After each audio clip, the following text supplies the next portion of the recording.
Okay, the time is now 6:30 PM. We are in session.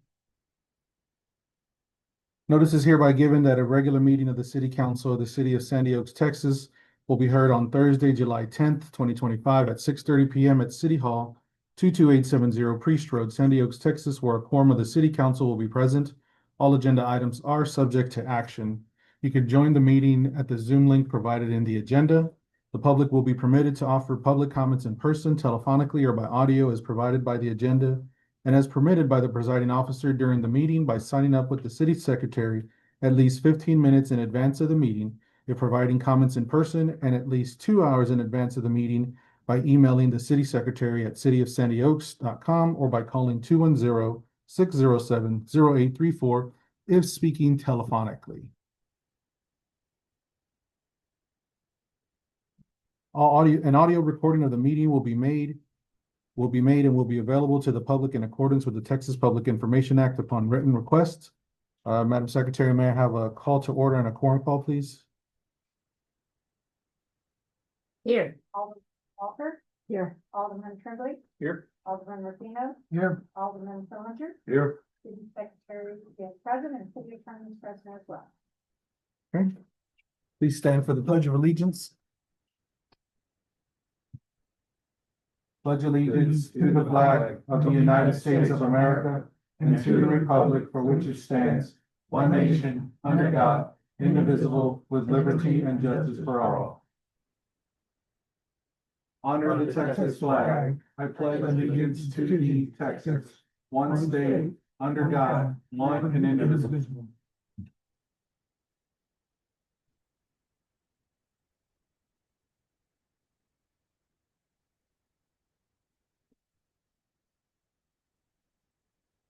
All right, citizens to be heard. People wishing to speak may sign up with the city secretary in the time and manner as indicated as above. At this time, we do have Mr. Terry Reagan present to speak. Sir, it is now 6:32. You do have the floor. You're gonna wait till the agenda. Okay. All right. So mayor and administrator announcements and updates. First of all, I want to take just a second to think of to memorialize the people that have passed in the Kerrville floods that happened over the 4th of July weekend. The City of Sandy Oaks community, the residents stepped up this weekend and brought in some donations that we were able to take to the American Red Cross. American Red Cross was a pivotal part when we had our Trumbo fires and when those residents were displaced and came here. And so we saw it upon ourselves to help contribute to those folks via the Red Cross. And we took that on Sunday. It was 2 vehicles full of materials, food, and hygiene products, and so on. So commend the citizens of the City of Sandy Oaks. That said, I also heard that it happened a little too quickly and that they needed more time. And so we put together another food drive, supply drive, and those folks have been stepping up. They've brought in a bunch of materials, again, a bunch of food, canned goods, baby products. Priscilla was able to procure some cleaning equipment for the various folks, mops, buckets, mop heads, things like that, to really make an impact on those folks that are out there that need to start cleaning up their lives. Certainly none of this is in any way, shape, or form a replacement for the lives that are lost, but it certainly helps to help them transition, right? And start taking the steps forward that they need to. So certainly keep those guys in your thoughts and prayers. Certainly not over for them. Still got a lot of time ahead of us. But luckily, as we were discussing earlier, it looks like drier days are ahead. So that should make life a little bit easier. Just to give everybody an update on the council, I did do the credit card program through Chase Bank. 5 to 7 days is when I'll get an announcement. So that's the only other update that I have from my announcements. All right. Before we go to the consent agenda, it's 6:35. I'm going to jump quite a few bits. I want to jump for respect of time to agenda item 12B. At this time, we have Mr. Anthony Mills here with us, who would like to present us some information. And just to give you a bit of a heads up on why this is in here today. For one, it's part of the budgeting process, right? We need to figure out what we're going to do for the next fiscal year for our citizens, I mean, for our employees. But two, in speaking to various employees, one of the concerns that they have, and especially in light of things that have happened over the last 6 months, 7 months, is what's going to happen when I'm retiring, right? Or what am I going to leave for my family when, if I were not to be here unexpectedly? And I heard the concerns, certainly took note of it, probably not as fast as they would have liked. But I reached out to TMRS, I reached out to another company just to kind of get some ideas of what we can do as a city for our employees, right? How do we take care of them? So that's kind of a tee up for the next two agenda items. So I'll leave it there and I'll have Mr. Mills present. Mr. Mills, you do have the floor. And then, but let me share what you have. So give me just a second.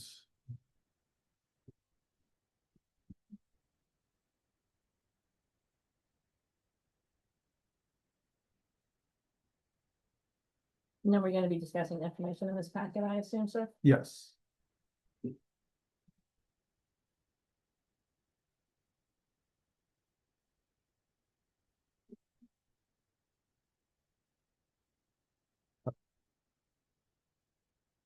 Mr. Mayor, members of the council, I'm Anthony Mills, Director of Education Services at the Texas Municipal Retirement System, and it is a pleasure to be here this evening to discuss with you potential options that you have if you choose to improve the retirement plan that you have with TMRS.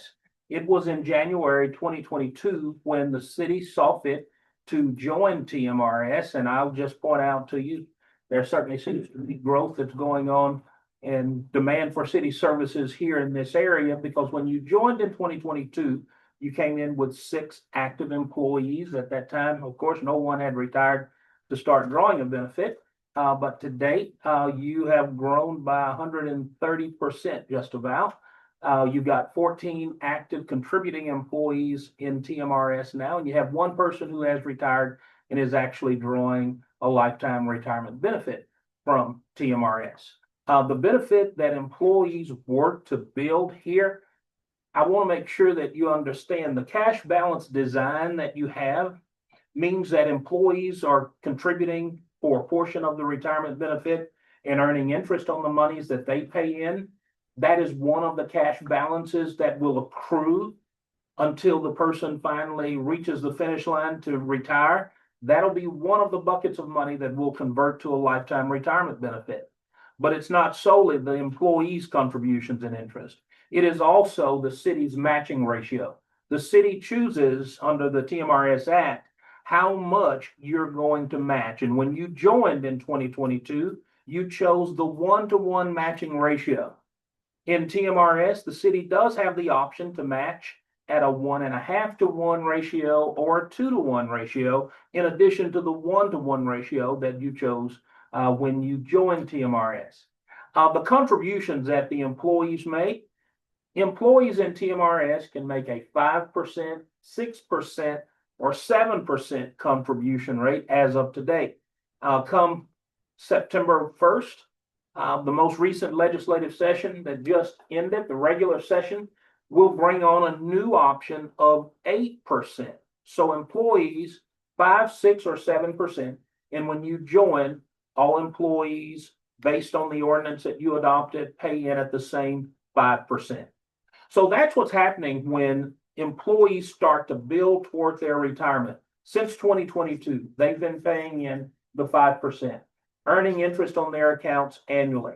The city's been matching on a 1-to-1 ratio. Those will be the 2 primary cash balances that will be converted to a lifetime retirement benefit. And what we're talking about here this evening is, are those options that you chose when you joined in 2022 the options that you want to continue to have, or do you want to consider some of the additional options that I just mentioned that are available to you? Just for council's review, I did prepare for you certain scenarios just to consider. There are any number of other mixes and matches that we could do but I think I gave you several to look at, and as you continue to deliberate as you go through your budget process, I want to make sure that you understand what these options would mean if you chose to change the retirement plan that you have. Now, what I've told you so far, I think you get, it's the base retirement benefit that you join TMRS with, the 5%, the 1-to-1 matching ratio. If you choose to increase either the employee's contribution rate or the city's matching ratio, of course, what you're doing is you're building a better retirement benefit for the employees who work and pay into the system. You're adding additional liabilities to the plan. One of the things that I like to make sure that any governing body understands about TMRS is regardless of the plan design, regardless of the options that you choose for TMRS, every plan design, our underlying actuarial funding policy will ensure that your plan will be 100% funded before your employees get to the finish line for those benefits. That is a distinguishing characteristic that I like to make sure that our governing boards and bodies understand about TMRS. When you hear about public retirement plans that are broken, one of the things that's broken about them is they don't know when those plans are going to be fully funded. We have a fixed amortization schedule in TMRS, especially for our small cities. If you have fewer than 15 employees in TMRS, we give you a shorter than 20-year amortization schedule. When you join TMRS, we gave you an 11-year schedule for you to fully fund your plan. And as of today, you're 90.4% funded in your plan. Your plan is 90.6% funded, so that 9.4% difference, your unfunded actuarial accrued liability will be funded. We have that set to be fully funded still within that 11 years, regardless of whether you change the plan or not.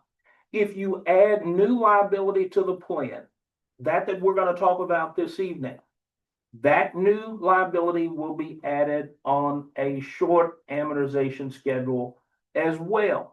And all the scenarios that I'm giving to you this evening show what the change in your contribution rate, the city's contribution rate, that is the percentage of your payroll that you pay into TMRS. We project that your payroll is going to be a little over $400,000 next year for the 14 employees who are covered.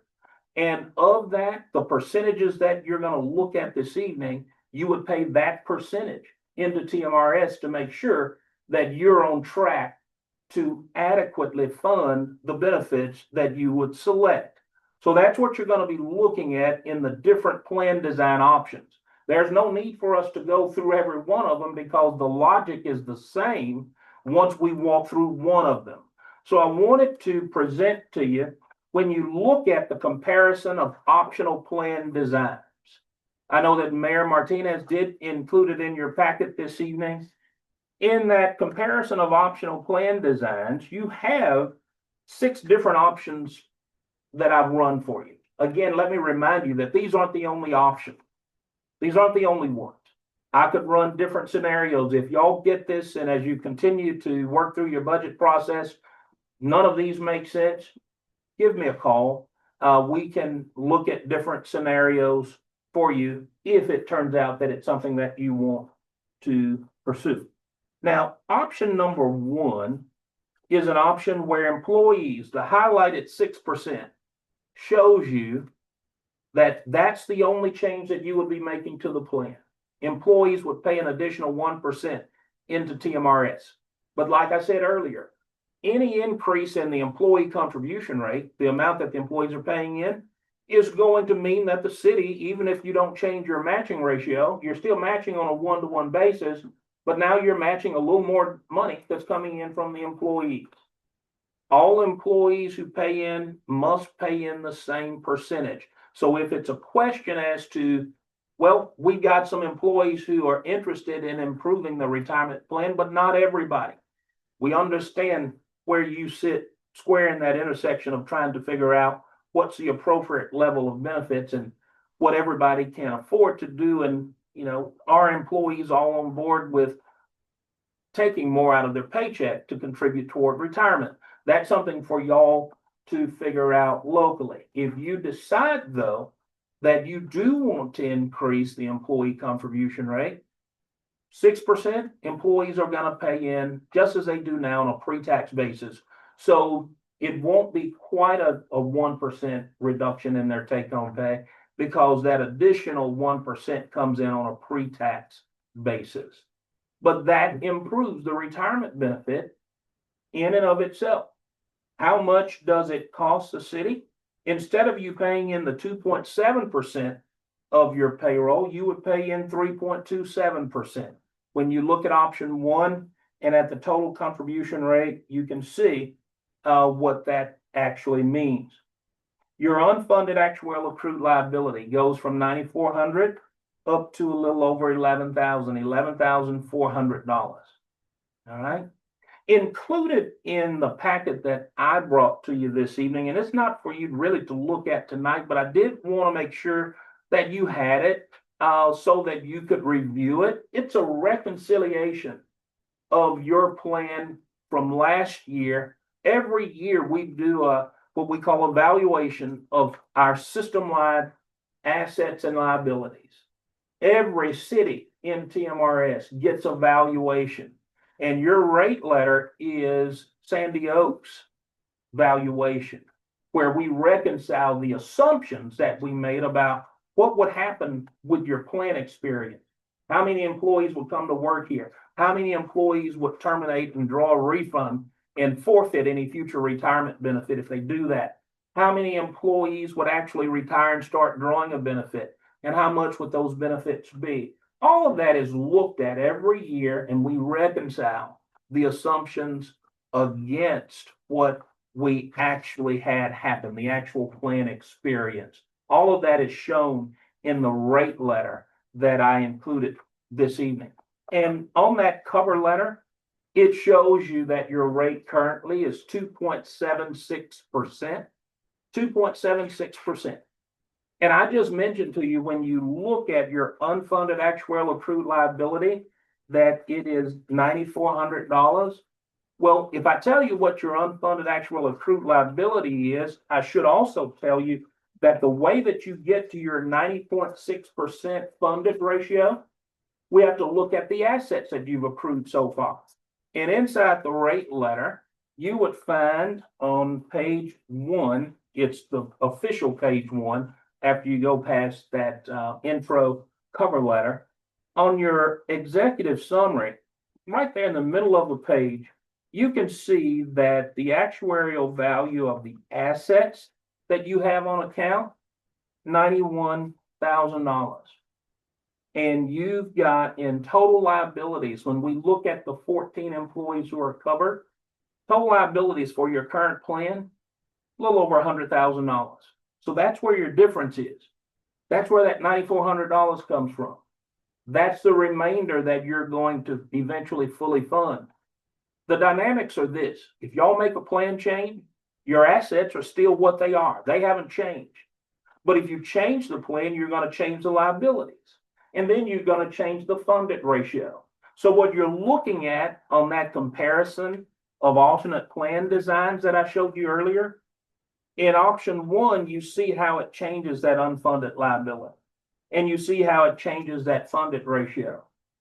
And again, I don't have to go through this for each of these options because the logic on the dynamics and what's at play, it's the same for each of these.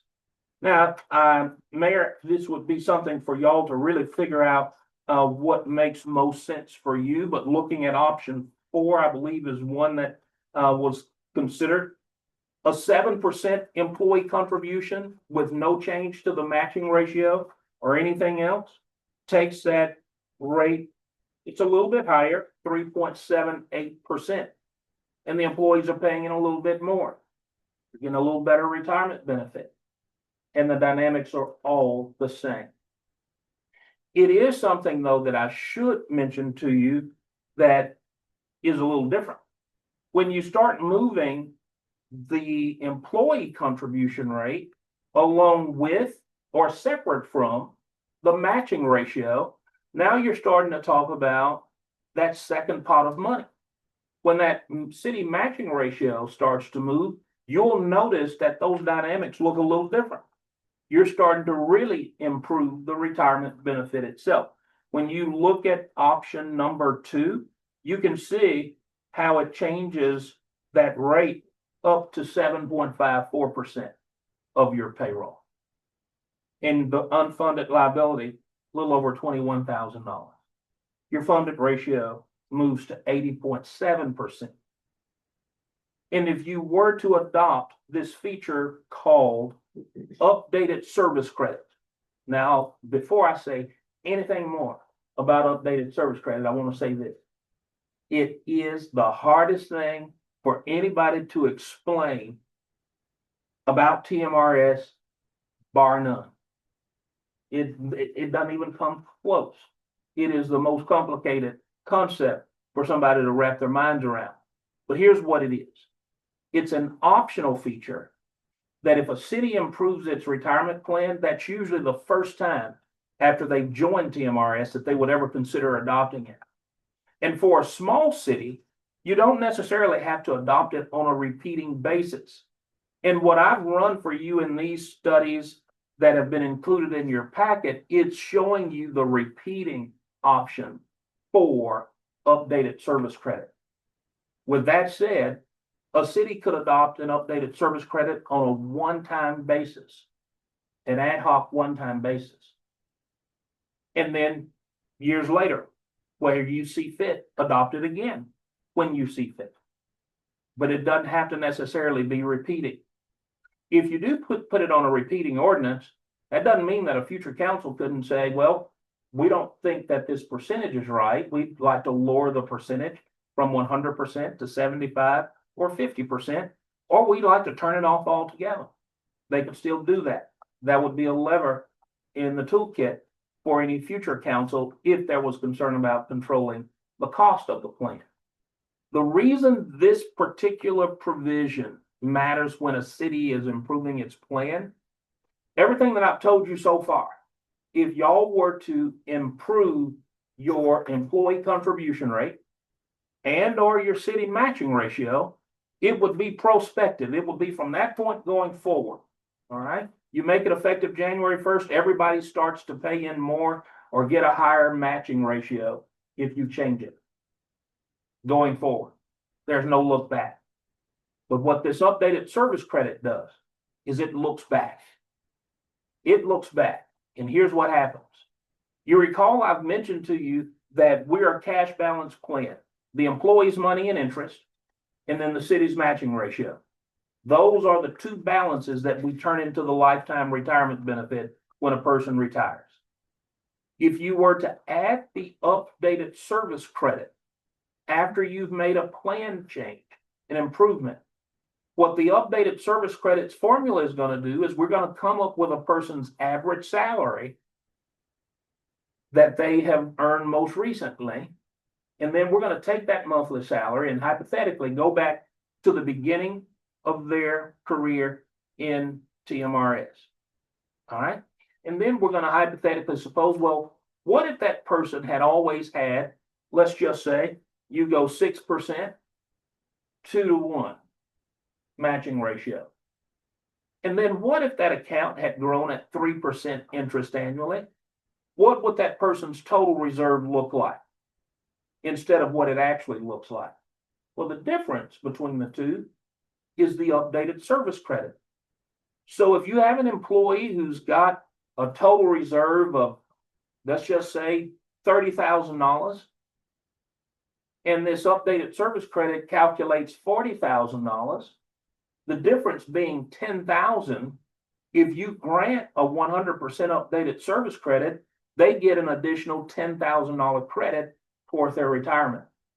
Because that's what the look back, the retroactive effect says. If they had always had this plan, they would have had more money in their total reserve. And that's what the updated service credit does. Right? If you had 75%, which I did not run here, but I could, and I could show you the effect. If you had 75%, they'd get $7,500 in that example. 50%, they'd get $5,000 in that same example. All right, that would be the additional cash credit. So Yes, that- Alderman. That would mean at the end, at their retirement, they would get that much more money. Absolutely. So it's like Social Security, they take the last 3 years of your earnings, and they make that what they base their the amount they pay you for. It bases a portion of what we'll pay you. In TMRS, Something that's what like we would that, do. yeah. It would add the additional Yeah. benefit, as if you had always had the best plan that you have in place now and the best salary that you've got in place now. That's what that formula. Can you be Would more do. specific in your statement, average of the most recent? Sure. Cause Now, what does this- most recent mean? This is where, thank you, you pulled me into the weeds now. But I think if you want the specifics, it will make sense. What we do when a city adopts the updated service credit is every January, we take a look back at your workforce. First off, the only employees who are going to qualify for an updated service credit are those who've been here for 4 years or more. If they've been here for 4 years or more, we disregard the most recent year salary. So in January, if you had adopted this in January 2025, we wouldn't have looked at your employee's salary in 2024. But we would have looked at 23, 22, and 21. With those are the highest 36 consecutive months. To mitigate against pension spiking, we'll drop the highest month of that 36. We're also going to drop the lowest month. Maybe they went on leave and did not get a full salary. Of those remaining 34 months, we average them together. That is why I tried to oversimplify it by saying we come up with a salary that looks more like their most recent salary. Okay, so highest 36 consecutive months, not counting the most recent year, drop the highest and lowest. We average the other 34. That monthly salary then goes back to the beginning of the career.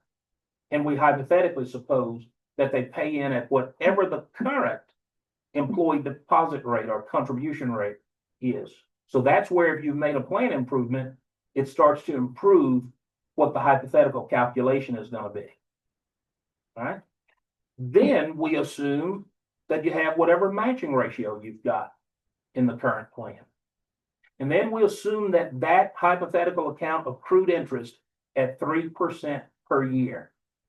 And whatever that calculation turns out to be, we compare it to what is actually in the member's account.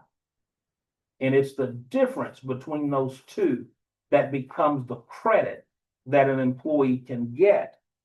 And it would be the additional cash credit that would go into the mix along with the member's money and interest and the city's actual matching dollars. Then you'd have the updated service credit. And that additional calculation goes to Alderman's question. To calculate a better benefit for the member, they get the extra credit toward those cash credits to improve the retirement benefit. And then we look at their age to figure out how to divide it and make sure it lasts a lifetime. When adopting the updated service credit Yes, for the city, what's the impact on the city? the impact to the city, we're talking about now, of course, the scenarios that are included in these options show what the financial impact is to your plan. That's the bottom line impact, how much it would increase the deposit rate or the contribution rate for the city. It would take it up to 11.16% if you were to adopt the repeating. The number would be very different if you were to adopt it on a one-time ad hoc basis. So now we're only talking about looking at employees who've been here for 4 years or more. You adopt it once in 2026, and if you don't adopt it again for more than 5 years, fine. We come back 5 years from now. I probably won't be the person standing in front of you because I'll probably be retired by then. But whoever stands in front of you, I hope they would tell you exactly what I'm telling you tonight.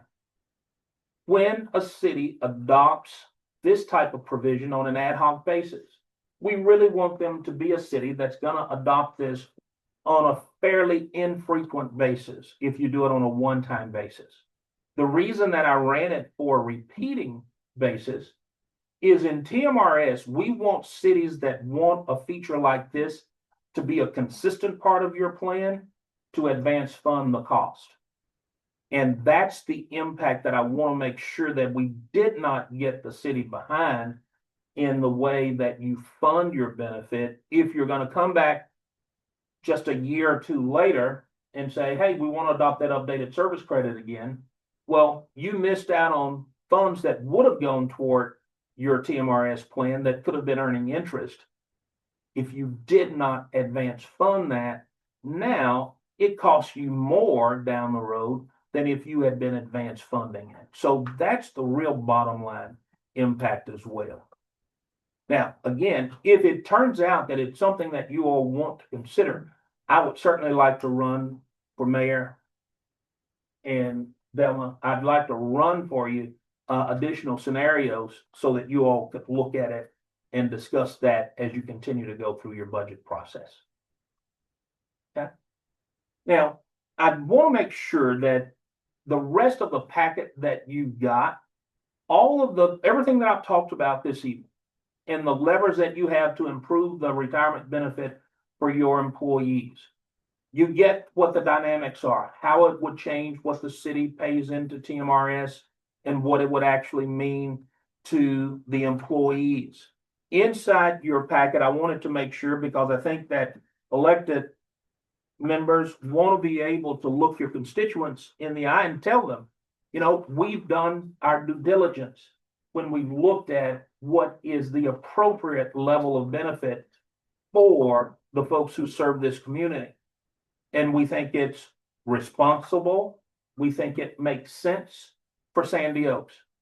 TMRS is not telling you that this is what you need to do. You're telling us that this is what you want to do. We want to provide you with all the information that you need to make your decisions. But inside that packet, you also have a projection report. And I just ran it for that 7% plan, 1-to-1, not affecting anything else, not adopting updated service credit. And you can see how that rate, as it increases in 2026, and then going forward, I wanted to make sure that you had an idea. Alderman Rapino, you asked the question about the impact to cities. I think that this report, the projection report, it can show you, give you an idea on the dollars that we project you to pay into TMRS for the next 8 years. It also projects for you the trend in your funded ratio and how, when you make that change, how it's going to trend your plan back toward a 100% funded status, which is the track that you're on right now. I said earlier that regardless of the plan design that you end up with in TMRS, that you are always going to still be on track to go 100% because of the provisions that we have in that funding plan. And then finally, I did also include for you, for the employees who work here, I wanted to run scenarios for you so that you could see what it would be projected to look like for them at their earliest retirement date and what some of these different plan design options would mean. One of the things that I did run in this report that you don't see in the comparison of plan design options, I did include that one-time ad hoc updated service credit. And I ran it not just at 100%, I also ran it at 50%. Right? So if you decided that you wanted to see what it looks like on the comparison of optional plan designs, let me know which one of them you'd like for me to run additional studies for, and I'll get those back to you. Listen, I know that it's an awful lot for you to digest in one meeting, and I don't think it was the plan for you to look at anything this evening and make any kind of decisions. But I do know that there will be additional questions. And I want to make sure that you understand that as you go through this process, we will do everything we can at TMRS to make sure that you have all the information you need to make an educated decision about your TMRS plan. What I hope that you'll take away this evening is that TMRS's cash balance design is what will ultimately convert to a lifetime retirement benefit. To improve that ultimate benefit, you have to change what the cash balances are going to look like. You change the cash balances, you change the liabilities in the plan.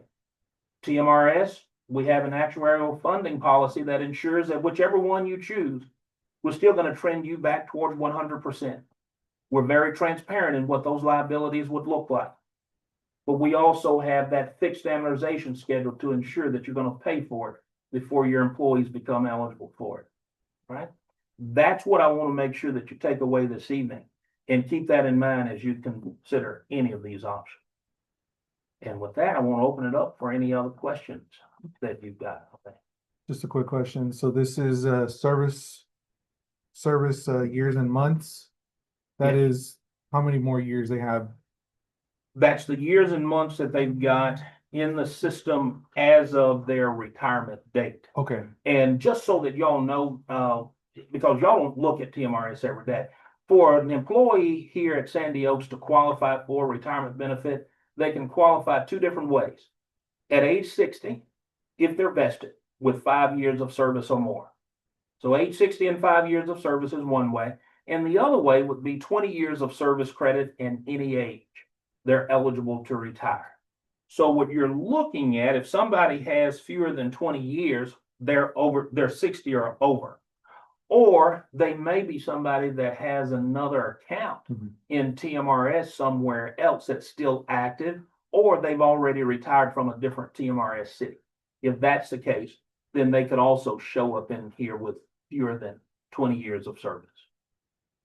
theoretically, Enrique has 12 more years of service left before he's retired. He's able to retire. What's his last name? Alvarez, first one. Oh, okay. That's right. Okay. That's right. Just making sure I understand it. You got it. At age 60, December of that year that he turned 60, he'll have 12 years and 3 months with the city. And you can see under the different scenarios how his plan is projected to be effective. Taking a lifetime payment, right? That's right, assuming the retiree life only thing. Okay. When a person retires from TMRS, they have the option. They're going to get a lifetime monthly benefit, but they do have the option to leave a survivor benefit. And if they take a survivor benefit, that benefit will be reduced from what you see here. Reduced actuarially, just so that we can be sure that that cash balance that we've divided is going to last not just the retiree's life, but it's also going to then go to the survivor in the rest of that person's lifetime as well.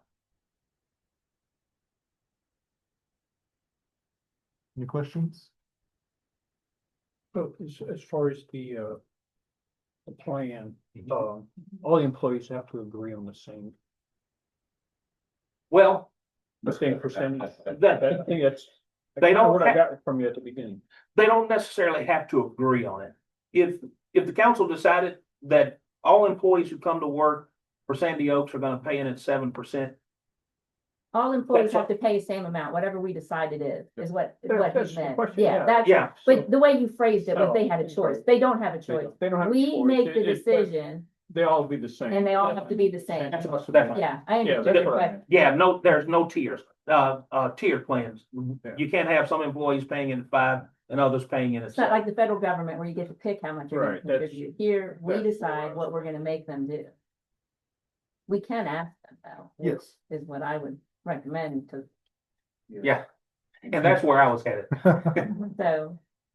But yeah, I strong opinions on the USC and all of that stuff too, so. Okay. Anything else? It only benefits 2 employees.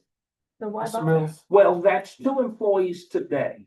As you go through time, you may have a future council, and it may not be the time yet for you to adopt the updated service credit because of that. But as time goes, you're gonna have employees, not just who build a career here, but you very likely are gonna go and recruit employees with experience as other employees do finally retire. You're gonna want somebody with experience to do the work here. And when that happens, it may be that a future council looks and says, okay, well, this is something in time, we want to make sure that you're getting the best benefit that you could have gotten while working here at Sandy Oaks. But that's, again, a local decision. So what did we want to accomplish at this meeting now that we have all the information? I just wanted to present the ideas that we need to start discussing about contribution rates. Okay, but the intent wasn't to discuss it today, just to get all the information and ask any questions we would. Okay, Correct. And if you have more, as I've said several times, I want to make sure that we give you all the information that you need. it's been very informative, thank you. Fantastic. Thank Thank you. you, Mr. Mills. Appreciate your time. My pleasure. We'll be in touch soon. Safe travels back home. Thank you. Y'all have a good night. You too. Thank you.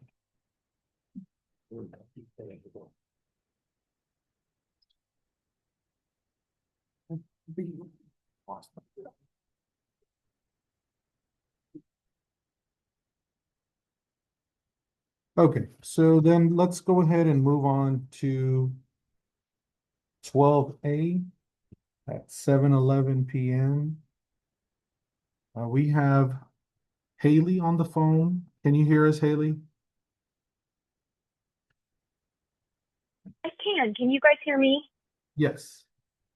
So I do have your 401k slides that you sent me earlier. Is that what you wanted to walk through, Perfect. or did you have something different? That's perfect. I'm going to walk through those. And then I'm actually going to, if it's all right, to share my screen and show you guys the actual technology so you get a full picture of what we would be providing. Sure, that's fine. And then I think everybody should have the slides in their folder. Perfect. All Okay, right. Haley, you have the floor. Perfect. Okay, so I'm going to share my screen with you guys just to basically so you guys can follow along with which slides I'm going to be at. So it's really helpful for me to know, especially just talking to Mayor Martinez first off, and then hearing a bit more about the TMRS system, what you guys are currently doing. Kind of gives me an opportunity to show you guys another option that you can implement for employees with retirement. So from my understanding, there's multiple reasons that small businesses, cities, organizations put retirement plans in place. And it sounds like the most important thing to your employees right now is that retirement income. Providing a 401k plan, it's going to give them an additional way to save for their own retirement that has a lot of flexibility from the employee end. The employee gets to decide how much they want to contribute, whether it's a percentage of their salary or a dollar amount, and this can be changed at any point. So if I decided as an employee, this pay period, I'm going to contribute 3%, perfect. I decide next pay period, okay, I actually want to save my money for myself, I need it, and I want to do 0%, I can do that. And it has no effect on the plan as a whole. This is completely my own decision on what I want to do with my own paycheck. As an employer, you guys are actually not required to offer a form of an employer match. And the way a match is actually calculated in a 401k plan, it's just based off of a gross salary. So if I make $40,000 a year and you guys offered me a 1% match, that's a potential $400 that you would put into my 401k plan.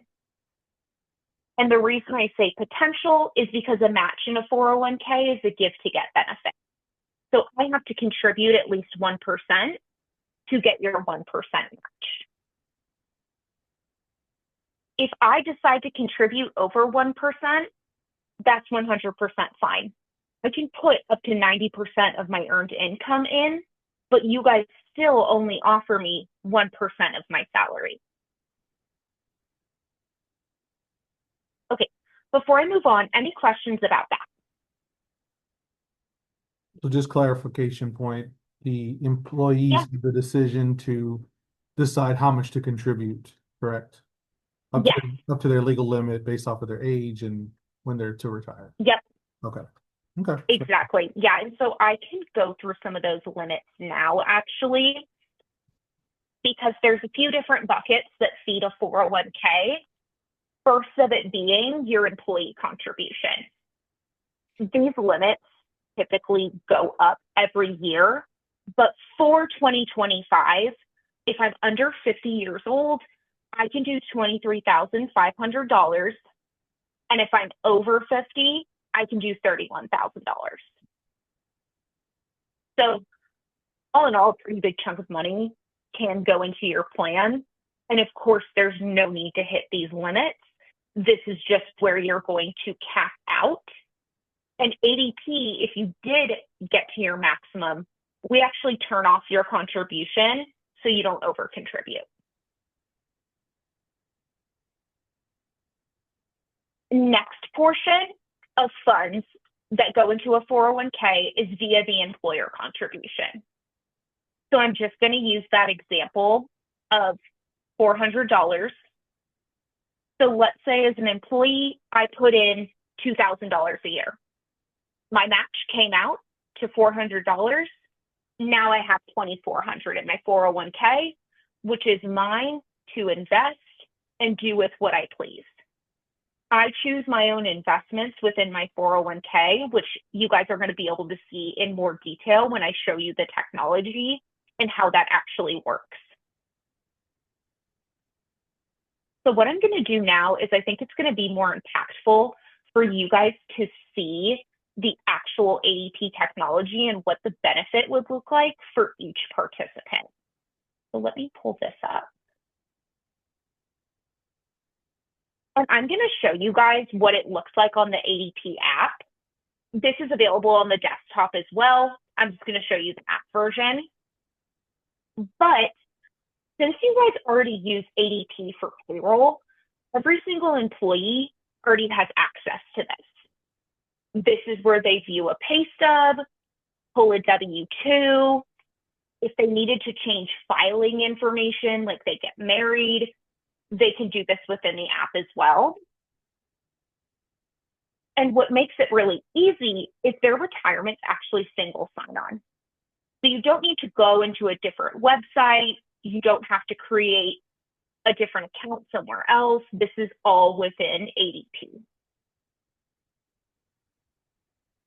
As a participant, this is where I view my full account balance and performance. And the great thing about this is this updates in real time. So when you guys run a payroll, I look at my pay stub and I can go look at my 401k and see how much my contribution grew. So you're watching it in real time and you can always keep an eye on what your balance is doing.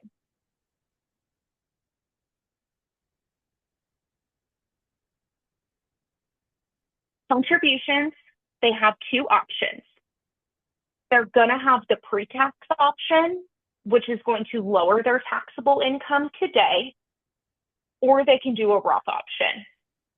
Roth is when you pay taxes on that money today, so that when you retire, you pull it out tax-free.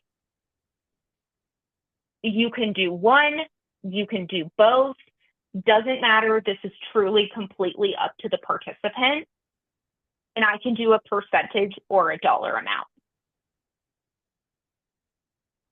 When I want to change a contribution, I just hop in here. Let's say I'm going to do that 3%. I click in. When I submit this, ADP feeds this data directly into the payroll, and we update that payroll contribution. So just as an example, let's say employee A changed their contribution to 5%. It will update in their employee profile that 5% is now coming out of their check.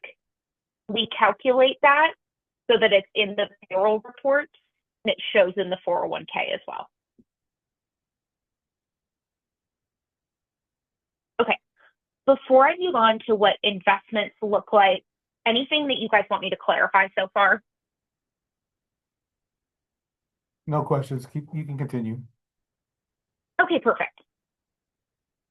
So this is a breakdown of investments, and you can change these as little or as often as you'd like. Same with contributions. If I wanted to change my investments every single day, I could. So when I log in here, I'm able to see where all of my funds are held in allocation groups. So I can see if they're in growth in income. There's also an aggressive growth category for people who may want to take a little bit more risk in the market and build their money quicker. That's an option as well. Each employee is able to go in here, see where they want to invest, make changes as they please. It's completely up to them. You guys don't have your hands in the investments. This is an employee decision. Now, can the employee within the application get the information about performance or other information regarding each of these different types of funds? 100%. So when you actually come in here, before you invest in a fund, you can pull the full performance, prospectus, all of it is going to be in there. And the growth in income and the income, those are relatively explanations of how aggressive each plan is. Exactly. Yep. But these funds are all selected by ADP? Yes. So ADP, we become what's called your 338 investment fiduciary. Okay. We are not. Yeah, I understand. Perfect. Yeah, so you guys will inherit what's called our investment policy statement, stating that ADP keeps your fund lineup in full compliance, making sure that it's well diversified and fair to the employees. So you guys don't have to worry about that. ADP does. We can't go out of those groups, or they couldn't if they wanted to. So you technically could add a feature to your plan called self-directed brokerage, where they could actually have free reign to invest in the open market. That's a choice by you guys, of course, if you do want to choose to add that. Okay, all right, that's good.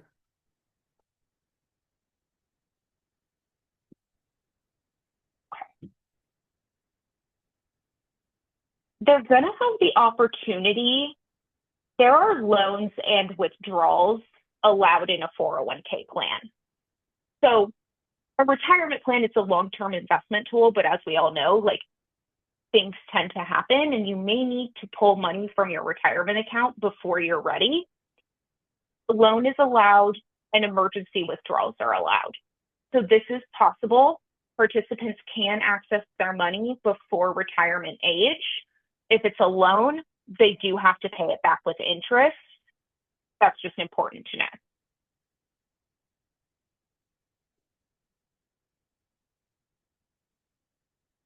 And then something that you can also do directly from the portal is manage your beneficiaries.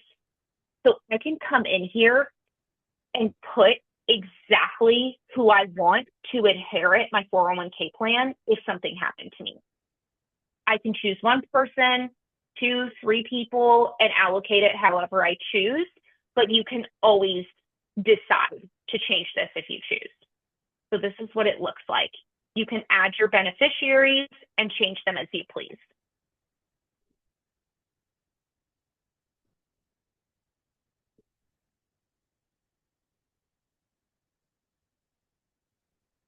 So technology, it's meant to be really simple and easy to make it easier on you guys as an employer. Because truly, this is a set it and forget it solution in a sense. Because when an employee becomes eligible for the plan, you guys decide eligibility.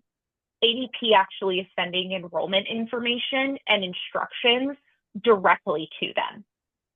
So we send all the communication, and when they enroll, it is going to load directly into ADP payroll. And when payroll is processed, we are the ones who take fiduciary liability of moving the 401k fund or moving the payroll funds directly into the 401k. So it's very automated.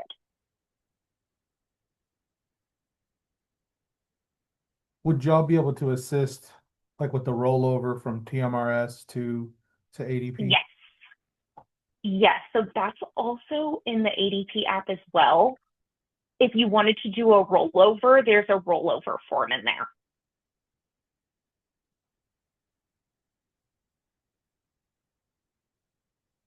What are the management fees that we would expect?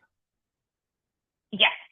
So with ADP, we don't bill on an asset-based schedule. So we don't pull from the company or from the participants' retirement funds to pay ADP. We do a flat monthly billable, which based on your guys' size, for you guys, it's $280 a month plus $9.80 per participant. And that's what you guys pay.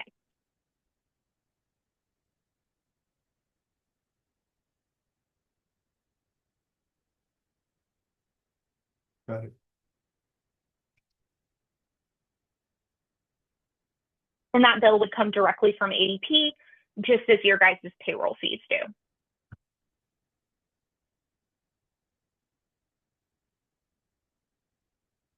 Is there any other additional information that you guys would like on the 401k benefit that I might not have shared?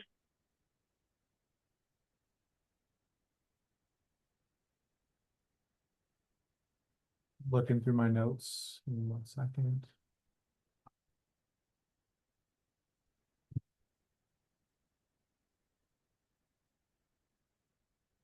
I mean, I think the biggest benefit is the accessibility with the ADP app, considering that most of our employees do have access to it. They can check it on a regular basis. I'm not sure that TMRS has that flexibility, so that's certainly an improvement over what they can provide. But I don't see I have any more questions. And I'll open it up to council. Okay. Okay, well, Haley, it doesn't seem like we have any more questions at this time. So we appreciate you spending a few minutes with us. And we'll circle back once we can come to an agreement on where we'd like to go. Yeah, of course. And if any questions pop up, Mr. Martinez does have my email, my phone number. Just feel free to reach out. I'm more than happy to answer anything. Okay. All right. Well, thank you very much for your time. Y'all have a great day. Thank you. Have a great evening. You too. Thank you. But not for, okay. Question. Oh, sure. Yes, sir. We can roll over TRMS into a full one. That's what she said. Yes, sir. Okay. There's probably a certain amount that we can roll over, but we can obviously get that information. Yeah. But I did ask her that question. She said, yeah. Okay. Oh.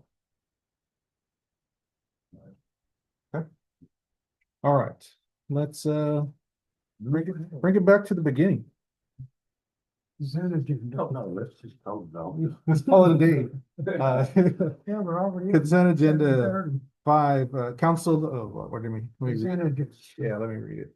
All matters listed under the consent agenda are considered routine by the city council of the city of Sandy Oaks and will be enacted by one motion. There will not be a separate discussion of these items. If discussion is desired, that item will be removed from the consent agenda and will be considered separately.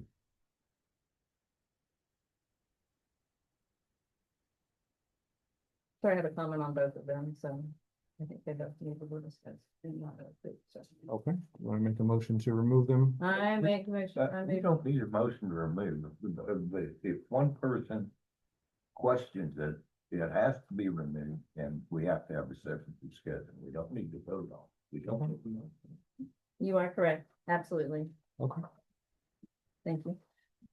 Well, let's So- go. I move to, let's start with the 3rd of July. I move to change the comment at the bottom from city council agenda to city council meeting minutes. Oh, Little footnote on there, yeah. says agenda, this is not the agenda, this is the meeting minute.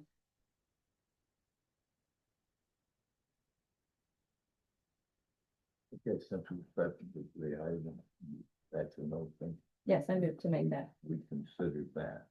I will second that motion. Okay. Okay, so I have a motion by Mayor Pro Tem Madero and Alderman Fillinger to strike city council agenda and insert meeting minutes in the July 3rd, 2025 footnote. Just the word agenda and replace it with meeting minutes, because it's city council meeting minutes. Yeah, okay. To strike. Hold on. Yeah, to strike agenda and insert meeting minutes by Mayor Pro Tem Madero and Alderman Fillinger. All those in favor say aye. Yeah. Yeah. All those opposed. All right. That was my only comment.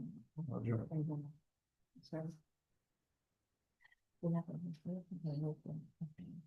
Well, no, address the agenda item B. Okay, so two issues with the June 26th. Mm-hmm. Same thing, it's a city council agenda, so I move to strike agenda and insert the council meeting or meeting minutes Meeting in the footnote of this document. All right. Do I have a second? Second, I heard it from Rapino first. I was have a motion to strike agenda and insert meeting minutes by the Mayor Pro Tem Madero and a second by Alderman Rapino. All those in favor say aye. Done. All those opposed? Okay, And then there is nothing underneath agenda, item number 7E in this agenda. I believe we need some sort of comment that says we didn't have executive session or something. I'm not sure how the proper verbiage for that executive session was canceled. As a city attorney, what would be the, did not. I think council did not go into executive session. so I move to add under section 7E, city council did not go into executive session. I'll second. All right, got a motion by Mayor Pro Tem Madero and a second by Alderman Rapino to insert under agenda item 7E. Did not go into executive session. All those in favor say aye. Aye. All those opposed?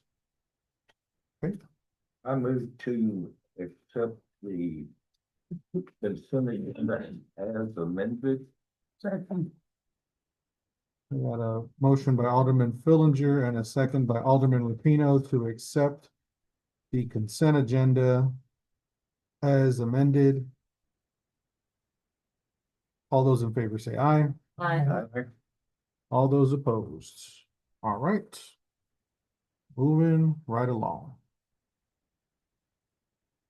We go to 6 financial report, 6A, the income and expenses for June 2025 will be reported by the city secretary, Delma Doyle, with possible discussion and action. Before we start, I just want to say, look at the reconciliation report for the first few lines. Again, the transactional detail is in the statement of activity, which should have explanations for all items in between. All right, ma'am, you have the floor. General fund. State beginning balance as of June 1st was $473,782.17. Checks and payments cleared were 32, that came out to $120,840.19. Deposits and other credits cleared, 28 of them, that came out to $58,236.46, which dropped the ending balance at $411,178.44. Unspent transactions as of 6/30 were $51,631.32, which dropped the register balance as of June 30th, $462,809.76. The process. The statement of beginning balance as of June 1st was $33,480.39. There was a deposit from Texas Agricultural, whatever that was. TDA. Of $21,772, which brought the ending balance as of June 30th, $55,000, $252.39. On the TDA grant, it was starting balance as of June first is $15,544.20, and the ending balance was sustained, there's no activity on that account.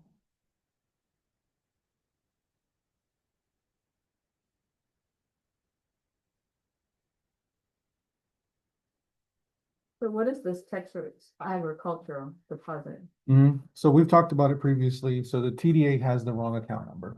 Yeah. And so, So you're just transferring it from somewhere else? correct. Okay, Yeah. So it should go into that TDA account. Then we Okay. transfer it to our checking account and make a payment. I recall that conversation. Yeah. And, on your general fund, the very first expense has a payee of Catherine Yelton with a date of 2nd of June. Can you explain? She Yeah. has been deceased a little while. Yes. Ma'am, do you want to go ahead and? Yeah. Actually, that is actually our, lease on our Toshiba for the police department. It's in her name. They, we keep changing it to the Toshiba account, but it's popping back up as Tapa. All right, that makes sense. And there are 3 checks, one of which is very large, 14,000. And I do not see these checks. You keep telling me to reconcile, and it's a pain to have to do that, Mhm. but I don't even see these check numbers. There's a $14,000 check, a $6,000 check. The other one's 262, but still, it's a lot of blanks and a lot of reconciliation that we shouldn't be doing here. Yeah. I'm trying to find- 2445, 2446. On the 2 vehicles that they bought, or the vehicle they bought. Tahoes. That was the vehicle purchase? In the $6,335? Trying to find that. Give me 1 second. 2445.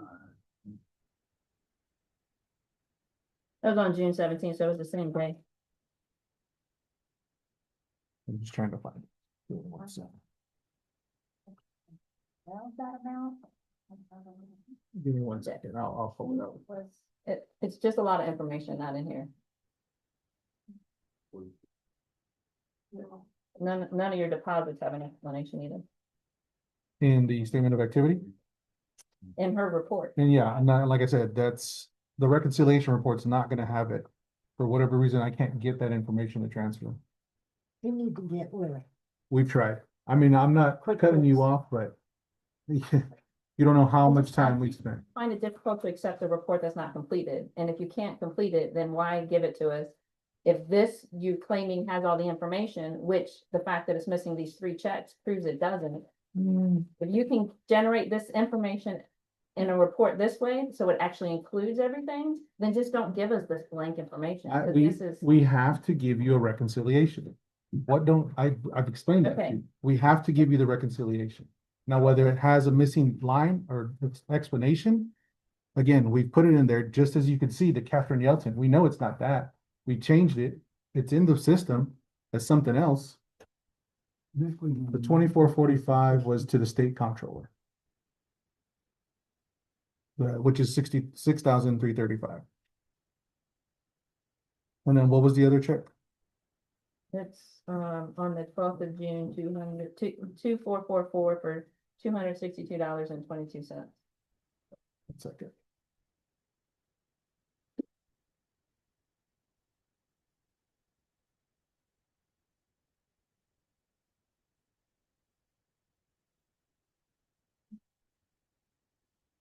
Two, 444, that's for Fred. That is, and that is in here. Because I remember adding that specific note. That is for a radio holder. So that is. For radio holders and earpiece and business cards for Fred. That is, awful. Just trying to find it in the report. But it should be there. That's. Again, these are your reports, and you struggle to find it as well, and you're expecting us to find it. I'm struggling to find it because I'm looking at paper reports when I can pull it up on my PDF just as easy. But if we could send out the questions prior, I know I was a little bit late in sending them out, but I can give you all the detail, and I have the detail. My questions are the same every time. What are all these blank items? Yeah. It's really hard to look at a blank reconciliation report and then go searching for the data. And I really found it hard to believe that somebody at QuickBooks or a QuickBooks specialist can't figure out a report that would suit our needs as council, where we wouldn't have to go through that. Because I'm sure it's frustrating for Doma and you, but it's very frustrating for the council members also. I don't like QuickBooks, I'm sorry. Sure, I mean, if you would like to spend some time with us here in the office and sit with our QuickBooks representative, the door's open. I mean, it's not for a lack of trying, I'll guarantee you that. So when I voice my frustration that we've given you everything that we've asked for, I'm looking on this report. This report is, well, I don't know why it's dated June 20th through June 30th. That's the problem with this statement of activity. So that may be just me printing it out incorrectly. Could be, but I'm telling you, I checked. That's what I've been doing since you told me the information is there. It is not in this month's report. It's not Those check numbers are not in there, in the statement of activity. in this detailed report. Right. I Again, searched for the check Look at the numbers, and dates. you told That's me the error. That's the error. But that's why I didn't find them. I Right. did look, as you told me to do. Because they are there. They You are. asked me to reconcile, but they're not in this report here. Yeah. Well, like I said, they are there. I printed out the wrong one. This was sent out Tuesday evening. It is now Thursday evening. As much the details as you find, you could have told me Wednesday, hey, we're short here. I'm not pinpointing anybody, but I didn't notice if that. everybody is looking at it as they are supposed to, I could have found this out 2 days ago, 1 day ago, and made sure that this was updated. So I apologize if that seems aggressive, but help me. Help. And I usually send you my comments in advance. Yeah. I did not notice the date was off to tell you sent us the wrong report. Right. Yeah, I didn't even look at that. My focus was on trying to reconcile the two reports that you have instructed me to do in the past. I'm not asking you to reconcile. I'm asking you to just look at the reconciliation, which is the credits and debits, and everything, all the detail that you should need will be on the statement of activity detail. I'm not asking you to go look at the first page here and say, where's the 180.98? And it's over here on this page. If it's blank in the report she provides, then I do need to look it up. Right.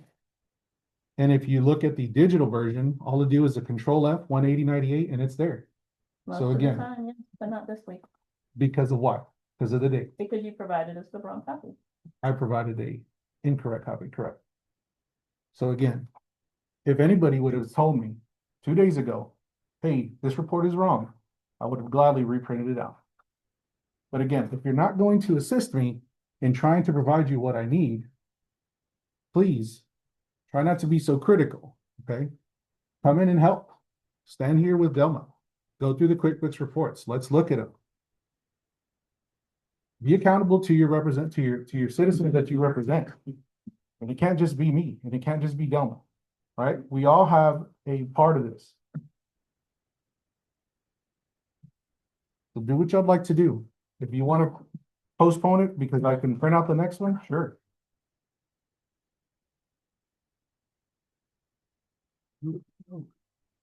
Let's move on.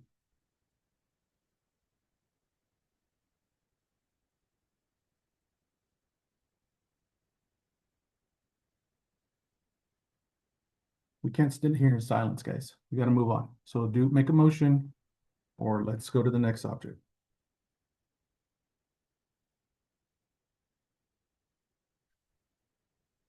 What would you like to see? Would you like to see the updated report next meeting, or you just want all the information that you're lacking? I'm not gonna accept a report that's missing this much information in a way to. So then make your determine what it motion, should be. make your motion to postpone. I move to bring back a full report next There week, you go. All right, we got a motion. Next, right. at the next regular meeting. Not next week. All right.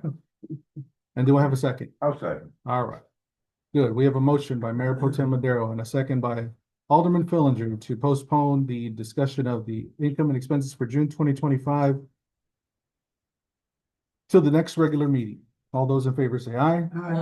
All right. Let's move right along. 7A, updates and announcements from Public Works Director Priscilla Smith with possible discussion and action. Ma'am, you have the floor. Thank you. Good evening. I have nothing.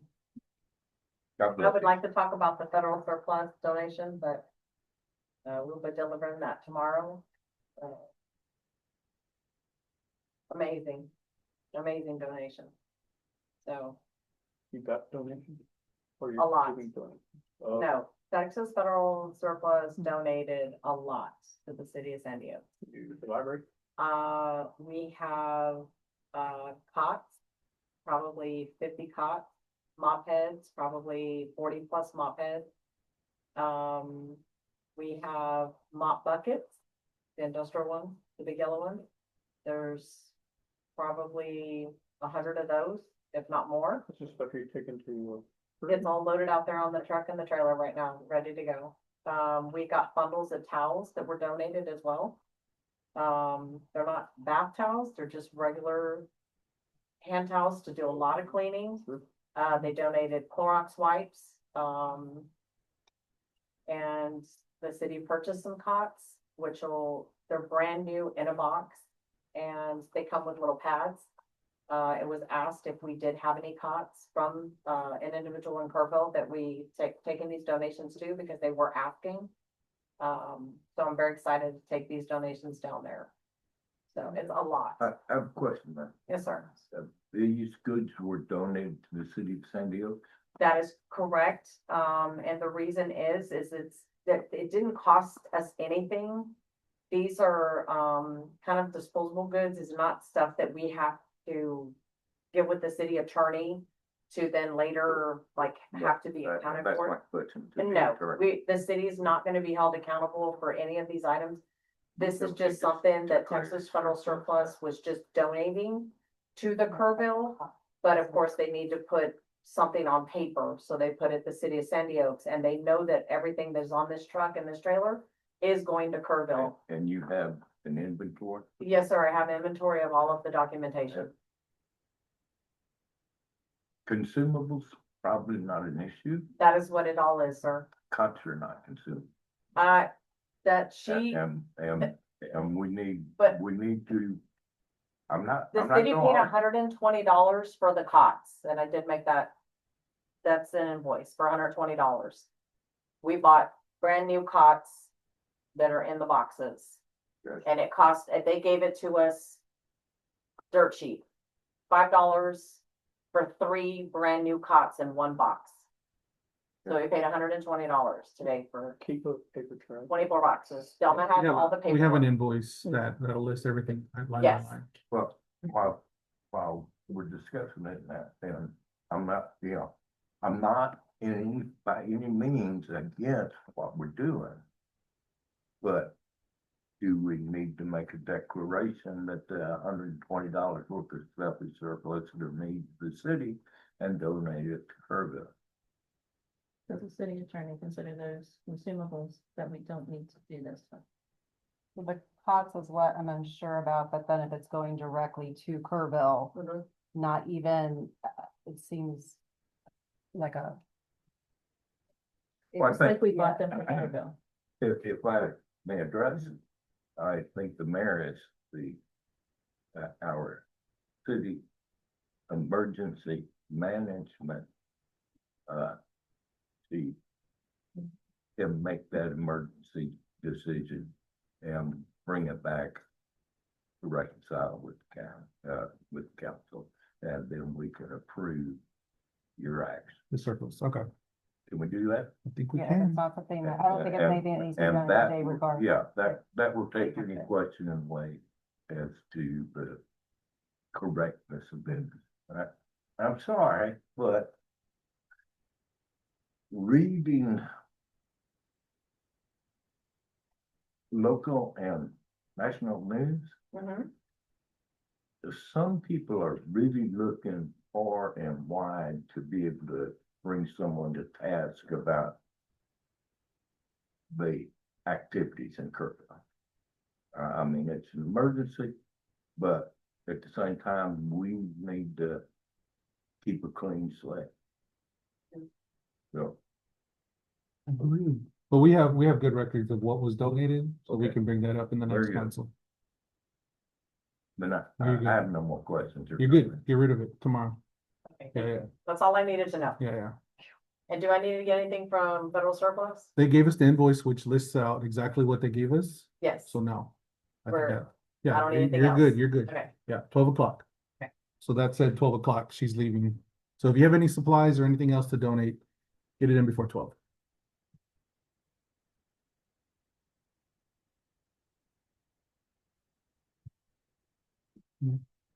All right, moving right along. Your new reports in your inbox, be sure to take a look at it. Animal control has respectfully asked to not be discussed today. You do have the reports. And I'd like to comment, they're doing a damn good job. Agreed. They are. They are. Any discussion though, before we switch gears amongst each other? No? All right. All right, moving on, agenda item 9A, updates, announcements, and presentation, a monthly report from Chief Waters with possible discussion and or action. Sir, do you have any updates or announcements? So yes, updates and announcements, I guess, I got a couple. We have been, slammed the last 2 weeks, that's to put it lightly. But I just want to bring up a couple of things, because I'm sure you guys, if you haven't heard, I mean, to make you all aware, we did have an aggravated kidnapping this week. I just want to put it out there that our preliminary investigation has us believe that it was a isolated incident. We do not believe that the public is at risk of the offenders doing a repeat, right? Preliminary investigations without getting into details, leading us to believe it's an isolated incident. We've had all hands on deck with this one. Don't want to get in detail with everything we've done, but we've got the Rangers and everybody helping us as well. On a positive note, we did have, 2 sexual assault cases that we got called upon. They occurred in 2021. And we get called and we're like, status on my kid's case. And Rick and I look at each other like, don't know what you're talking about. Called the DA's office. So that case has been closed for a while. No evidence, no, not completed documentation, just closed. Rick and I, we went over, we met with, Chief, Harris. He's the chief, ADA. He's not the district attorney, but he's the chief assistant district attorney. We had the case reopened. We reinvestigated it. We got all the evidence we needed. We submitted all the documentation and case has been submitted for prosecution. So, that is a positive note. I wanted to close on that, but wanted to make you all aware of those 2, updates. Thank you. Very long conclusion. I did notice that there's another sexual assault of a child on this one. Yes, there is. Are we having work on that investigation? They're happening. We had another one this week and another one last weekend. So they're constantly coming in and we're working them as they come. So from last month, we have another And these one are on children Monday. that are residents of San Diego. Correct.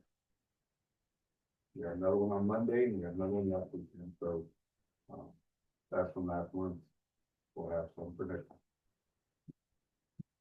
I'm hoping next month we can beat Bear County Sheriff's Office. Well, we are shorthanded. Remember, we are lacking one person again. So, if you look at the stats, we are right there with them though at about 50-50. Remember, we're up there with answering calls. So, and we are, we're doing, I've got these guys helping on these investigations. I've got PC, she literally walked miles just trying to get ring cam footage on this. Her and I walked together miles, getting ring cam footage from houses, from the route that the suspect vehicle took on this aggravated kidnapping. So, we've got everybody working these cases. So was kind of pulled them off patrol to help us work these other cases we have going. Another interesting case, you know, Monday, we had a child, 1.5 years old, brought to the PD. Found on the side of the road in pouring rain, barefoot, you know, 1.5 years old, so. I do want to give props to the fire department. They went knocking door to door, located the house that the child belonged to 2 hours later.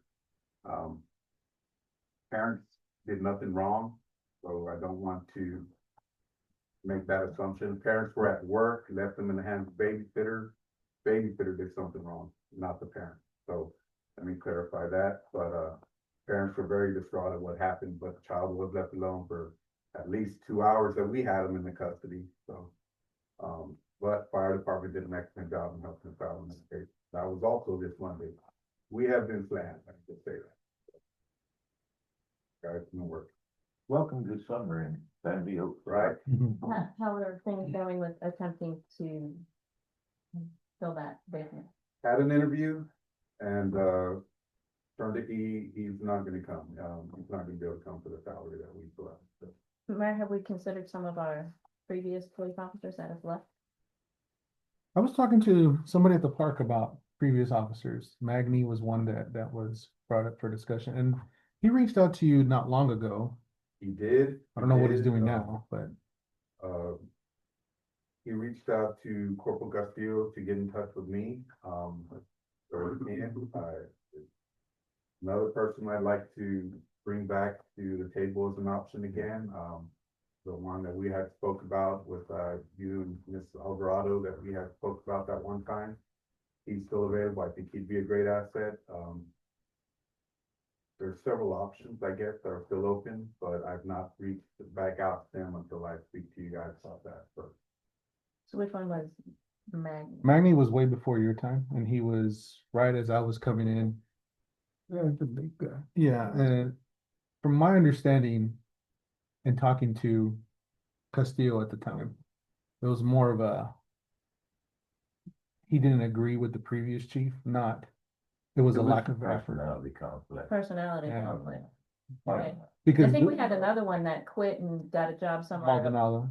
Maldonado is the other Someone else person. already, I Yeah. kind of reached out through Castillo to him, but I asked, Corporal I- Castillo to ask Mr. Magny to reach out to me before Castillo left, and I've not gotten a phone Can we call. get a hold of I Magny? can try, yeah.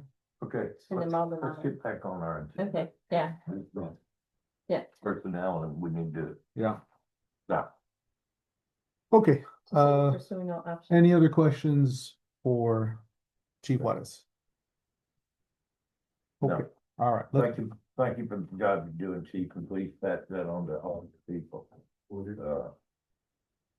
Especially Lisa. I see her working and working and working. And anybody in that city that says, I don't ever see him, they're watching TV. Yeah, you know what, to add to that, People actually when say we that. don't, and I just want to say it in the public, right? When, we have PD on hand and we're not able to apply, to respond to a call.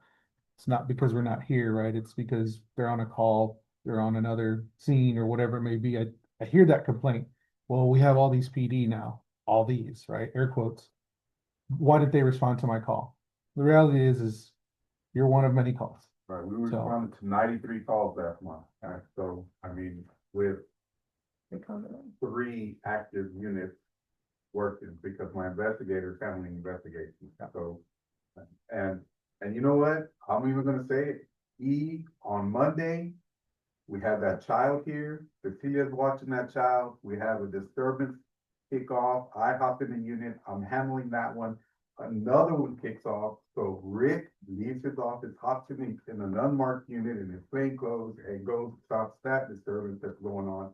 Even he had to go out and answer calls and stop the investigators because it was just that busy on a Monday. So, they're doing an excellent job, all of them are.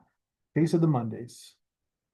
All right, so because I know Alderman Fillinger is so eager to talk about it. Parks and Recreation, the updates and announcements from Park Advisory Committee Chair Fillinger with possible discussion and or action. Sir, you have the floor. Hey, yeah, we met July first, myself and 4 committee members, we discussed the new ordinance. We discussed some park projects, discussing about a sign for the community center, which we agreed to do, but then it wasn't followed up on, that's on us. One of our volunteers, like the only one with a beard, dug up a dead crepe myrtle that we all been walking around for months. Next meeting will be August the 5th at 5:30 p.m. 5:30? Yes, sir. All right. Never even noticed that tree was dead. I walk past it all the time. All right. Any questions for Alderman Fillinger, for Park Advisory Committee Chair Fillinger? Actually, regarding, you said that 4 of the members showed up. Have all the members provided you their contact information? Because No. I asked them to email it to you. All right, I will follow up and get them to send it. I didn't want to be the middle person, have them email it to me. I wanted them direct communication with you, so you'd have their email. And look, 4 people showed up, and the 5th, they had called, they had a family emergency, so, Well, they missed 3 in a row. Take them off and try and get others. So, all right, I'll follow up and see. Thank you. yes, ma'am. Okay. Let's see then, moving right along. Agenda item 11A, discussing a possible action on amending the personnel policy. Can you all provide us an update? Yes, sir. All right, Mr. Rowe. So I would like to, at the next meeting, bring it up on the screen so I can explain to the council the different comments and edits in the way we've done the document. And then allow them the opportunity to take that, to provide that to them, for them to review and come back at a later date to discuss at a future meeting. That way we're not doing it all in one meeting. I want an opportunity to explain what we've done to the document and then give it to them to print out and provide, or to review, give it to them in both Word and PDF format, depending on which one they're more comfortable with.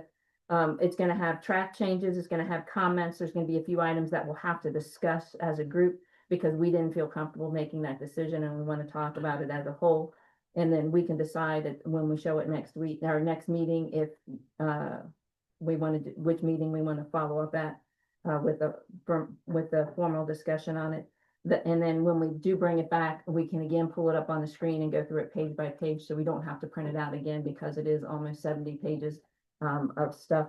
It has been reorganized, reformatted. I'm also going to highlight the information that I need the city attorney to look at. We've identified a few questions.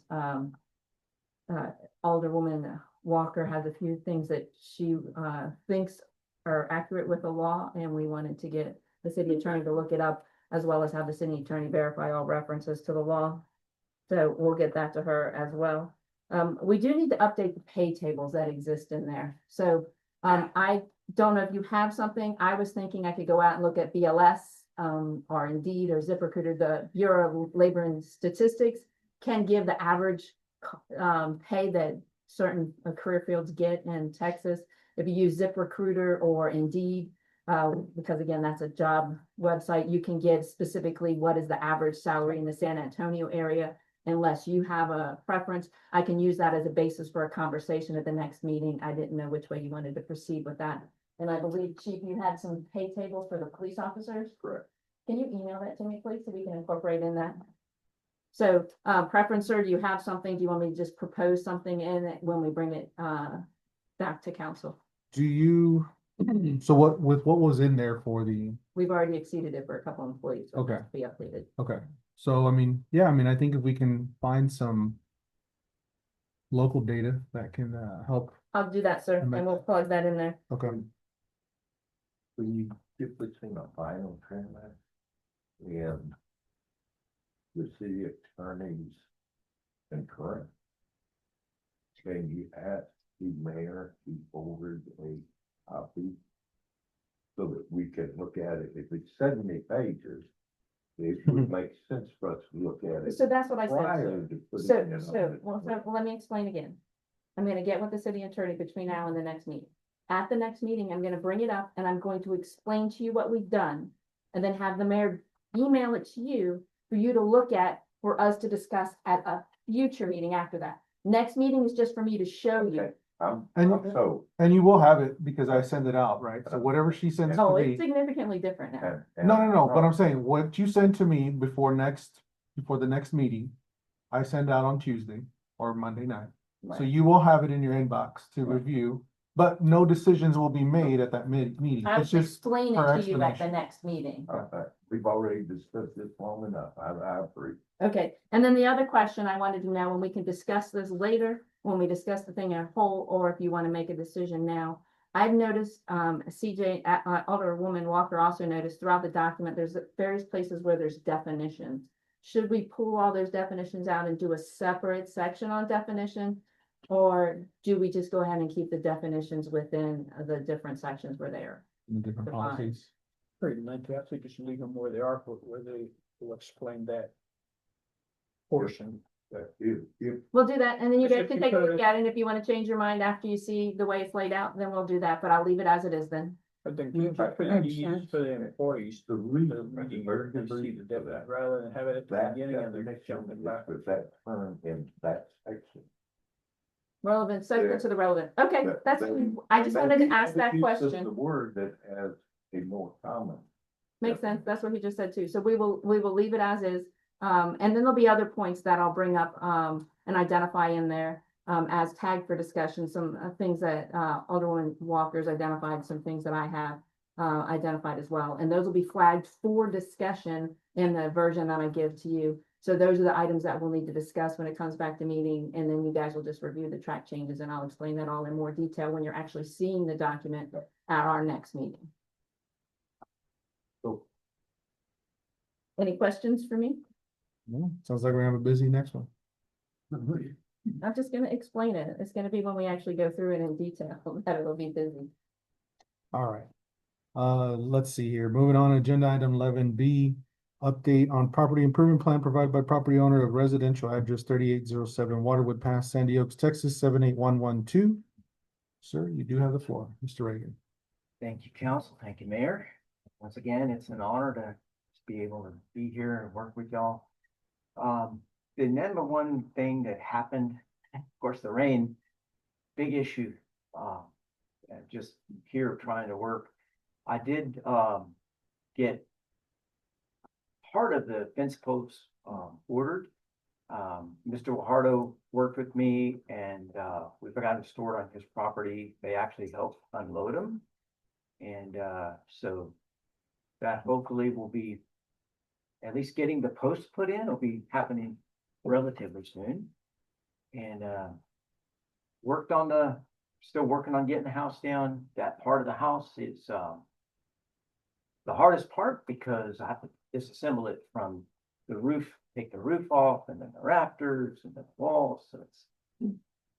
So I was in the process of taking the roof off and the rain came, so put a tarp back on it to make it easier working conditions. So on top of that, my precious new bride she's been really bad off for the last 2 weeks. She ended up in an emergency room just a few days ago. So but it's working out. We getting things taken care of. So when is the 90 days up? So we've got an additional 30 days. Okay, and then, again, our issue, I believe your citations, or the complaints are related to the hazardous condition. So, that would be the removal of the house and not necessarily installing a new fence. So, The fence was a deal with Mr. Wahardo. So, yes, so that it was between him and I strictly. okay, And since he was concerned about the house, and that was the initial complaint, was he was building the house. And so I told him, I said at that time, I said, look, we've always been good neighbors, and I want to make sure I'm on good terms with you. So I'll take care of the fence. And he said, that's fine. So that's why the fence is kind of in there, because course, the house. But all the hazardous, dangerous stuff, except for the removal of the last bit of the house, has already been, resolved, So correct? we're working on. The house, just delayed by the rain and the sick wife. Oh, my goodness. All right, yes, sir. Just Thank you. All right, thank you. Prayers for your wife, sir. Thank you. Okay.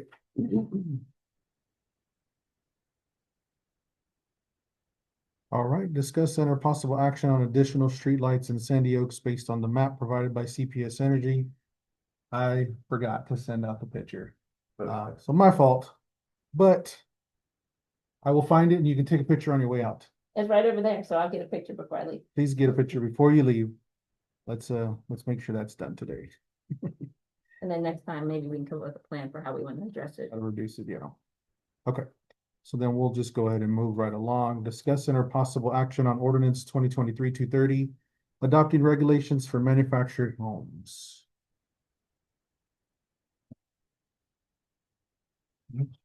So you do have the original version and you should have the red line version in your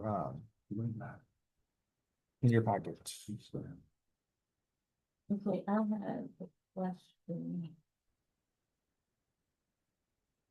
In section 4, paragraph C, it talks about an application for the installation of a modular home.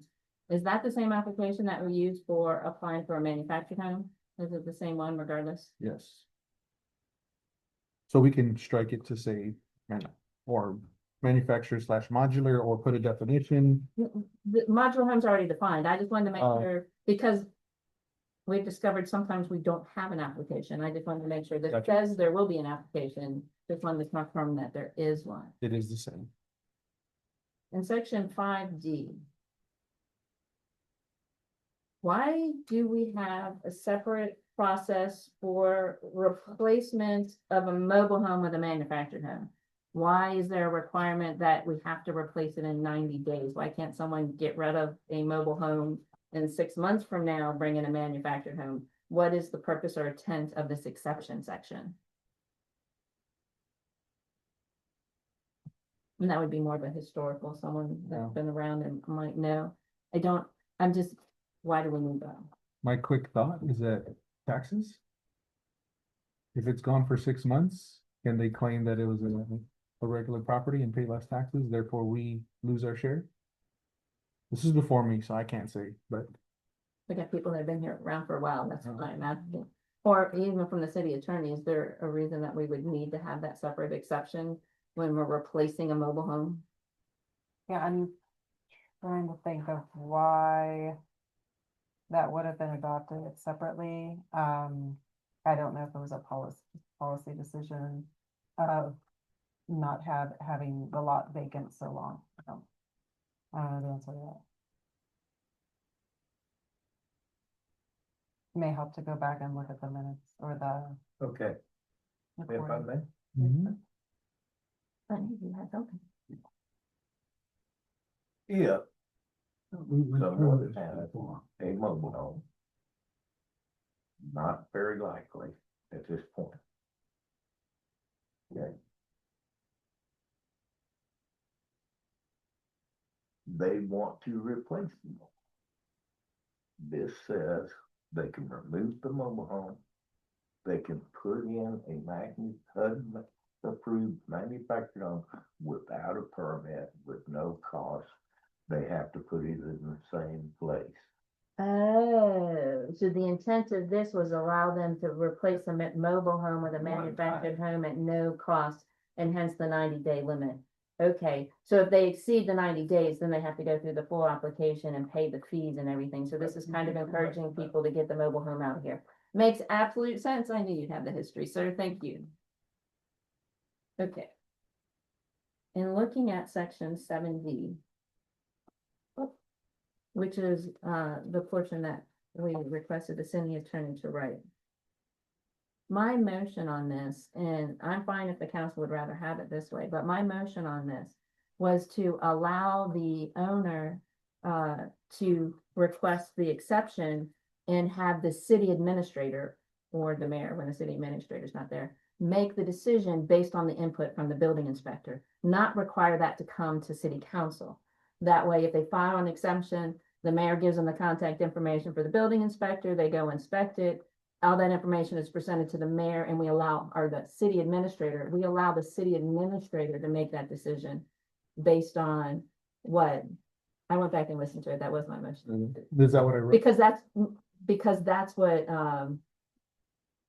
the discussion was, because the motion was to do it based on the discussion, so I went back and listened to the discussion, and it was to have the city administrator. And then specifically, it comes to the council if the applicant disagrees with what decision the city administrator makes. That way, you're not delayed and dependent on the city council unless unless the city administrator disagrees with the building inspector. Just trying to make it a little bit more streamlined. If you apply the permit, you violate some portion of this, you want to do an exception, you do it in writing, give it to the city administrator, get a building inspection report. The city administrator looks at the building inspection report and says, I'm good with this. Then it's done. I think it goes back to the individuals here wanting to, he kept having to come back to the council. He kept coming in, he had approval, he had purchased, and had it sitting on a lot, and he's waiting to bring it in. He comes here, and then we tell him, well, come back in 2 weeks at our next meeting. And we'll have an answer. Exactly. So it just kind of. Yeah. So it's basically giving the mayor, the city administrator authority to approve exemptions. Approve the exemption, yes, with the input from the building inspector. So that's what my motion was based on our discussion, and that's what I would request. I would move to modify section 7D, section 7, paragraph D, to indicate that, let's see if I can make some specific changes. Okay. City administrator shall present.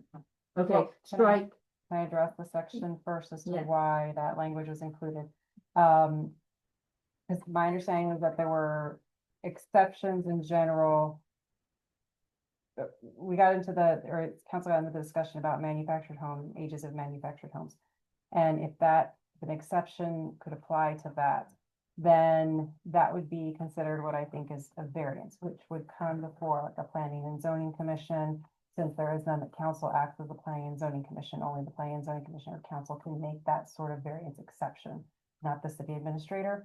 So if it's going to be that, and then they need to find, the reason for making the exception is it being fair, it is not a self-created, or it does not reward a self-created hardship, does not provide a special favor. Council makes those. so because we're the planning and determinations. zoning commission, we have to do it. That is why that was also included, where it just wouldn't be the city administrator may be making arbitrary decisions. But the city administrator can come to council giving those reasons and the recommendation to council. So Okay, that, I guess, when, legal requirement makes sense then. That looks good to me. That makes sense, Let's go for it. but there's no reference to the.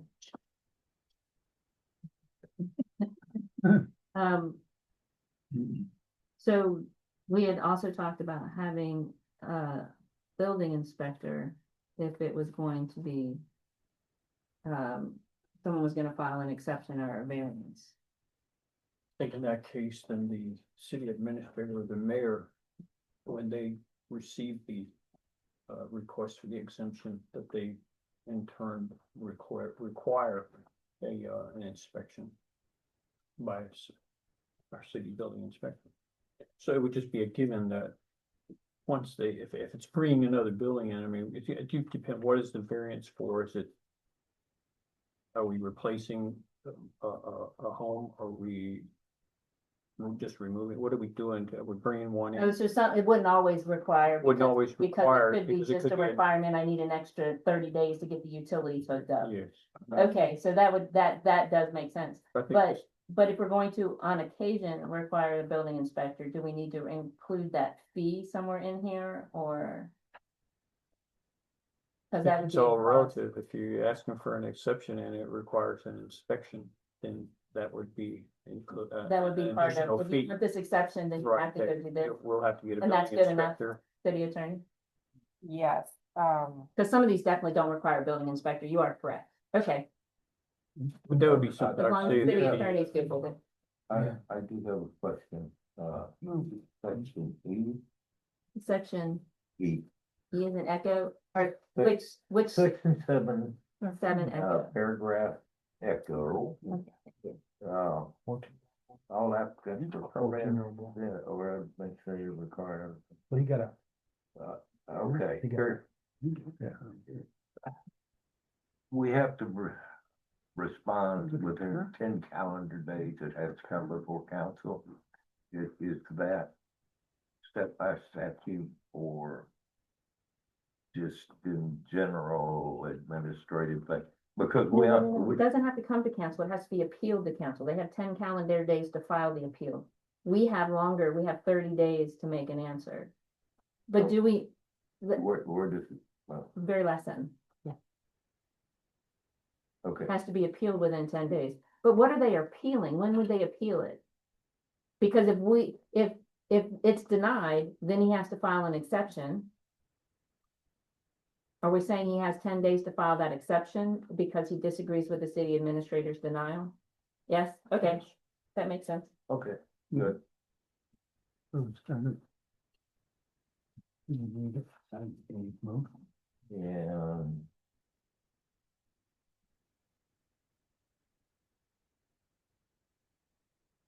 If I can we put into your permit fees?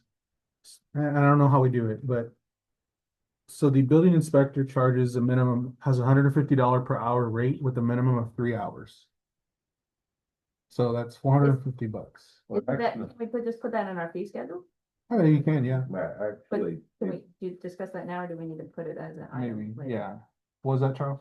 yeah, It's part of this, okay. I'd like to see every fee referred back to the fee, The fee schedule. to the fee schedule, so that when it changes, we don't have to change the order. Yep. Makes sense Oh, that so way. take this permit fee out of here and put it in the, Correct. okay. Okay, so your motion is, Okay. I had there was my mouth there. Please. I move to strike everything in section 7G after the word fees, inspection fees, and replace it with C, master fee schedule. I'll second. Makes sense. I think we need to call out the permits. Permit fees, HUD code manufactured on strike 100. And this is discussion, not a motion. Strike 100 and see, Well, I was just gonna do it for all of them instead of each individual. And then I'll make a second motion for how to add it to the master fee schedule. but again, okay, do what you got. So, or I can make it as part of this motion.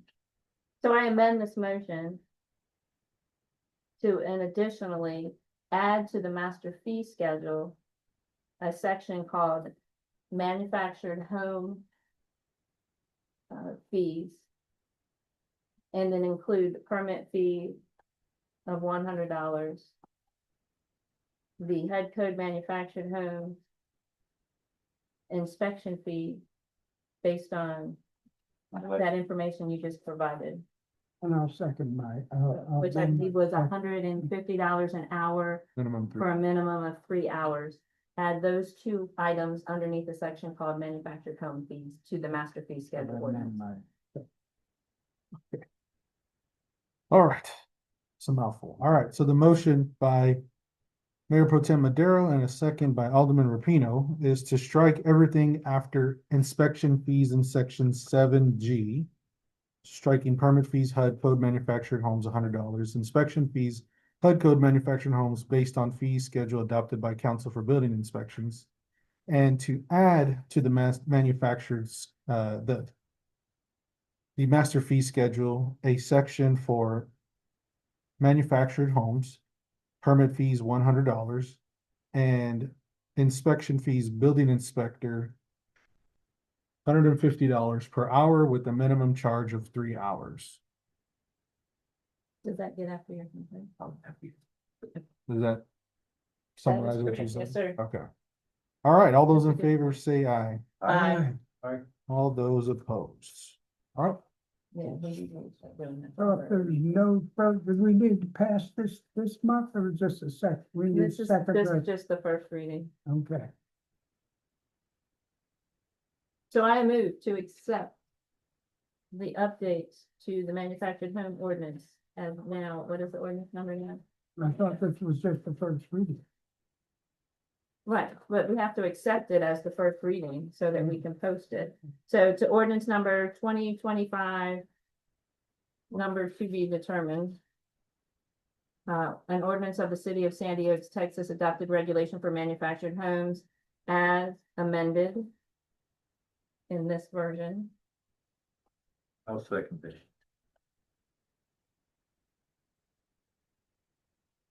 all right, so I have a motion to accept to adopt ordinance number 2025 to be determined adopted regulations for manufactured homes.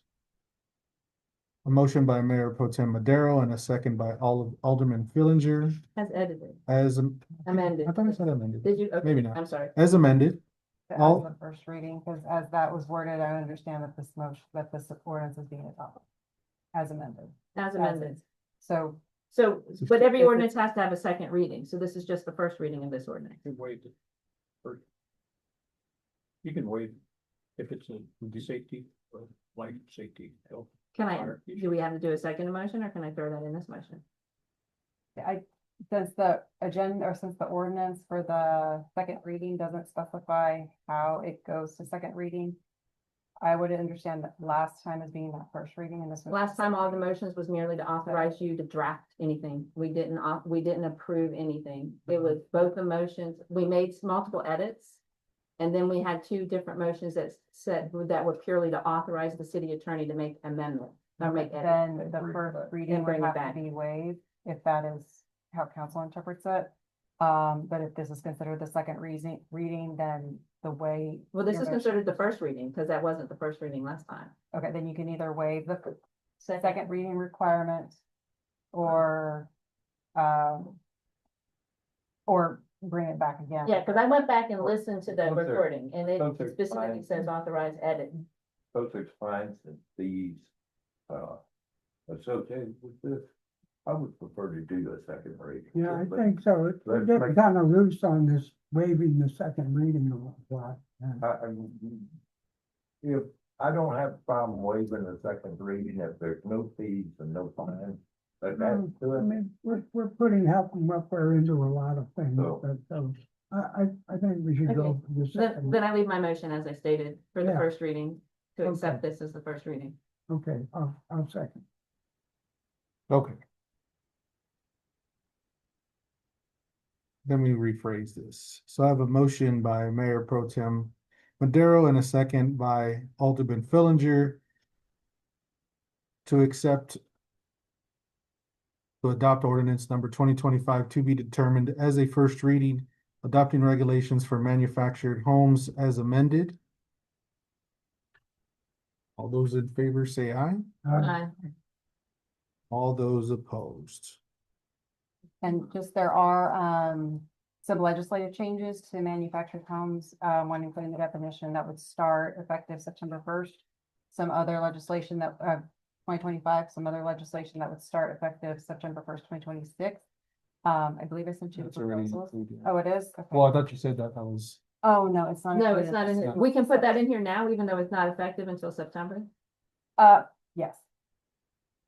All right, then I would move to Okay. have the city attorney Right. add those future definitions just changed in Texas legislation to the amended version of this ordinance, when it, comes back to state. I'll second. Okay, so I have a motion by Mayor Pro Tem Madero and a second by Alderman Lapino to add the 2026. There's two new definitions, one in Yeah. September 2025 and one in September 2026. Okay, to add the two new definitions for September 2025 and 2026 to be added to the ordinance as amended. All those in favor say aye. Aye. All those opposed. All right. Okay, jumping right along. Discuss under possible action of ordinance 2023-220 Shelter Advisory Committee. You do have the floor. I did have a couple of people reach out to me about wanting to join this one, and I invited them to the meeting, but as it goes. So I think that's what we need, is we need to, That's right. um, Mr. Crickler was one of the persons that reached out. so. And we're, Yeah, I'm gonna keep myself, you know, all right. so Alderman, Now, Alderwoman Walker. Hang on, it is now 8:30. Alderman Fillinger has stepped away. Thank you. Thank you. Alderwoman Walker, I believe our conversation indicated that we're missing, one citizen for this because, I know you looked into this more than I did. Is that correct? Yeah, I have, and I thought it was more than one.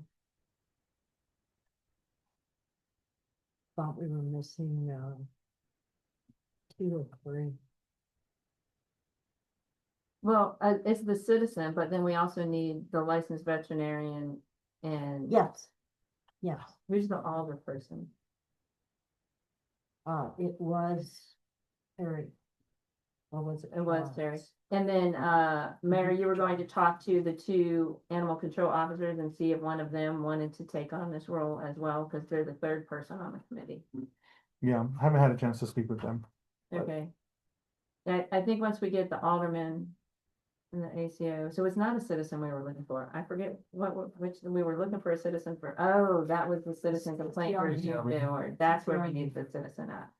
So, okay, But if we're going to combine the duties of the Animal Control Advisory Committee and the Animal Shelter Advisory Committee, Which we did. then you really need to open it for Right. citizen volunteers. and we do have, the city council may additionally appoint any other persons it deems necessary for Right. the effectiveness of the committee. And I think we previously discussed, for this to be effective, we do need citizens on it, but we need citizens that volunteer. Right, So I think we get an alder person, the citizens, and the animal control office person, and then from there we can go try and get the animal welfare organization and the licensed vet. I think the licensed vet's gonna be our hard one. and I think once the committee is formed from our standpoint, those people who are interested might have more information about, might have more possibilities to reach out to that.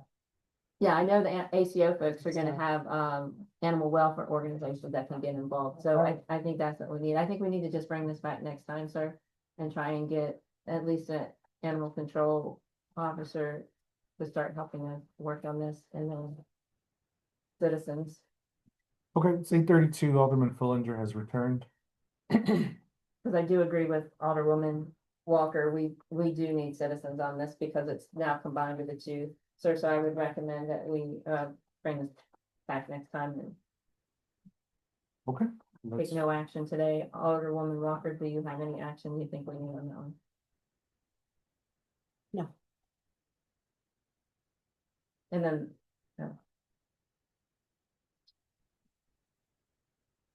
Okay, and we'll bring this back to the next meeting. Is that gonna be the same thing for now, moving on to agenda item G? yes, sir, I would recommend we wait until we have the committee formed to be able to discuss that with the council. Okay. Right. All right, and in relation to agenda item I, which is correlated to agenda item H, I did reach out to VIA, and they have yet to respond back to me with answers on what we would owe and how we would repay it, so I don't know if that's gonna be I'm something. shocked.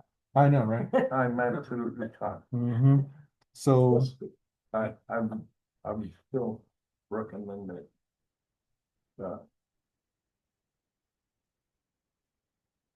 What about, oh, You try to contact Linda Bonner. no, actually, no, I did not. I would suggest you do that because He did it, right? he incorporated 2 cities that withdrew from VIA. So he may be able to help you with that. Okay, that's a good one. Oh, And I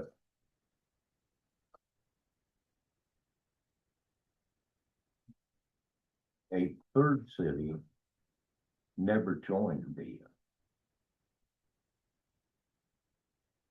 Great Forest to the north. Yeah, if we can just have them come explain Never. it to us, that would help us discuss it. Okay, let me see if I can get him to Did jump we in a Zoom do meeting. Item 11 Echo. No, actually, that's one I needed to skip because she wasn't able to make this meeting. So you withdrew. Yeah. Okay, so we skipped that one. Yeah. All right. Sorry about that. And then also, just a side note, this CCRB isn't on here. I thought we were going to keep that until we identified the citizen. Not gonna discuss it now, but Mayor, for the next agenda. Yeah. Actually, and I had people, anyways, Okay, if you're withdrawing H and I, then let's move on. let's move on. All right, discussing a possible action on a resolution number 2025-227, adopting a policy that depository services may be provided to the city from depositories that currently are not doing business in the city in accordance with chapter 105 of the Texas Legal Government Code and providing an effective date. Can you explain this one? Okay, the local government code requires that any bank that the city, does business with also does business in the city.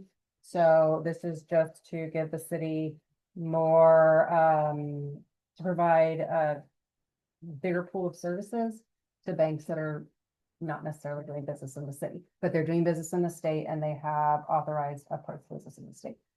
Didn't we have to do this last time too? I looked and I couldn't find the resolution that did it, but I may have just not found it on the Oh, website. Okay, it wouldn't hurt to do it again. Yeah.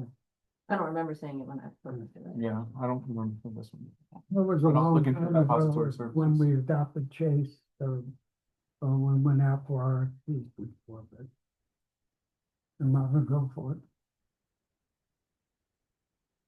All right. I I don't would have any- move to accept resolution number 2025-227, a resolution of the city council of the city of San Diego, Texas, adopting a policy that depository services may be provided to the city from the depositories that are not doing business in the city in accordance with chapter 105 local government code and providing an effective date. Second, All right, I got a motion from Mayor Pro Tem Madero and a second from Alderman Rapino to adopt resolution number 2025-227, adopting a policy that depository services may be provided to the city from depositories that are currently not doing business in the city in accordance with chapter 105 of the Texas Local Government Code and providing an effective date. All those in favor say aye. Aye. All those opposed. All right, motion carries. I move to adjourn. It is now 8:37. We are adjourned. no, no, You delayed. If you delayed, then I'd get a jump on it.